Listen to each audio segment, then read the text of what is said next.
Are your boss encounters a little bit boring? Need a way to spice up combat? Why don't you give them a weak point for massive damage?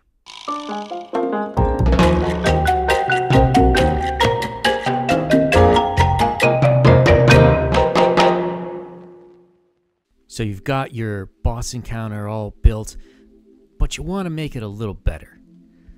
You don't have to always have your players poking at its shins or its ankles and slowly whittle away the hit points until the last one gets to decide how he wants to do it. Instead, your characters can search for a near invincible foe with a weak spot. Try to exploit it, try to strike it where it really hurts. Now, this video game mechanic goes all the way back to The Legend of Zelda. You see it, Shadow of the Colossus, literally hundreds of other examples. But if you even go back in literature, look at The Hobbit.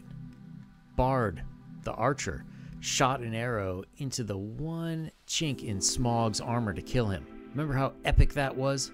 Well, why don't you give your players the same chance? Some legendary monsters are almost invulnerable to all attacks, both physical and magical. But despite being covered from head to toe in impenetrable scales, enchanted armor, maybe arcane ruins, there's one tiny chink in that armor. A single weak point that their foes can exploit. Now, this house rule was designed to really be applied to legendary monsters, and there's a whole list that you can go through. A legendary creature that uses a weak point can be called invulnerable, giving it the following benefits. So it can be immune to bludgeoning, piercing, slashing, in addition to its other damage immunities. It can also be resistant to all forms of damage. This really has the gameplay of, first, the characters need to find the weak point. And it requires you to perform a search action to either A, physically examine the monster. So you can make a perception or an intelligence check based on the DM's choice, and the DC should probably be around 8 plus the creature's challenge rating. On a success, you identify the creature's weak point. Once it's been identified, you can tell your allies about it. It's a free action.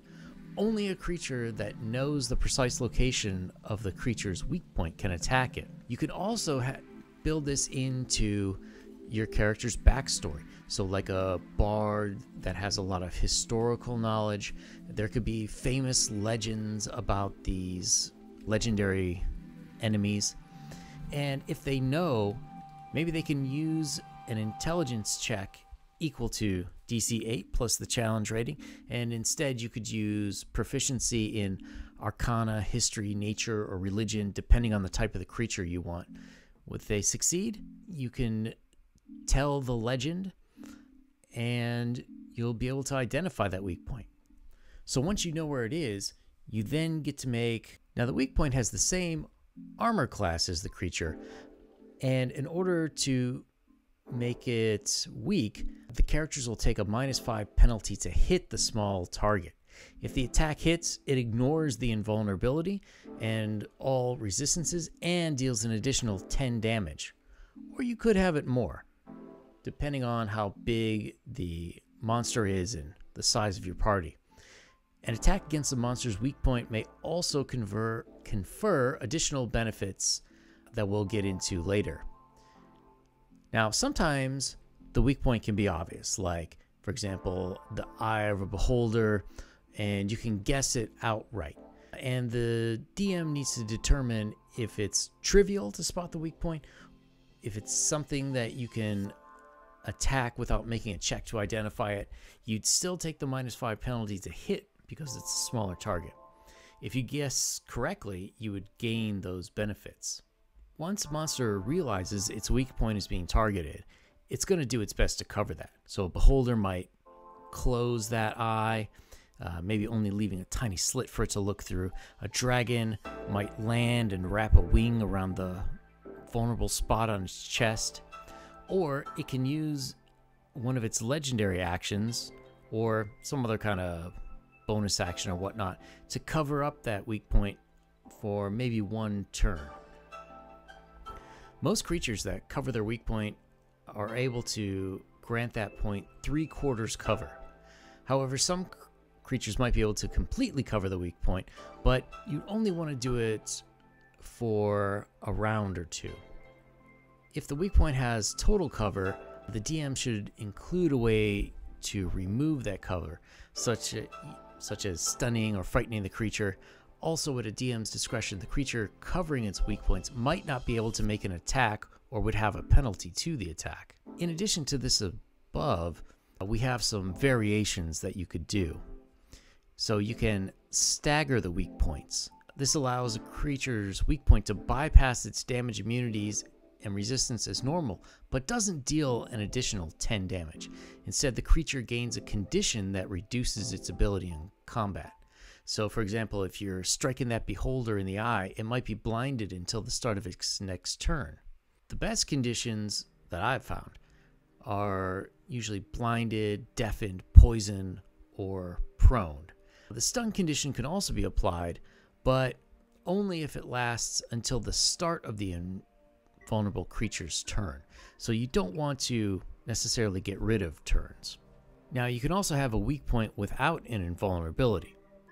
So instead of granting the creature the usual benefits of becoming invulnerable, you can maximize the hit points. So for example, an aboleth usually has about 135 hit points, which is equal to the average of its hit dice plus the constitution modifier.